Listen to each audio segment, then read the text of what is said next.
Here I have Nokia 8.3 5G, and today I'm going to show you how to set video recording resolution to 4K on this device. So firstly you have to open your camera, then switch to the video mode, then tap here to access its settings, and here you have video resolution.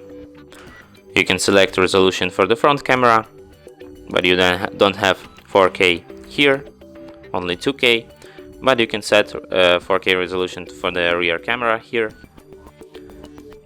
and that's how you set a video resolution to 4K on this device. So thanks for watching. If you find this tutorial useful, don't forget to hit that like button and subscribe to our channel.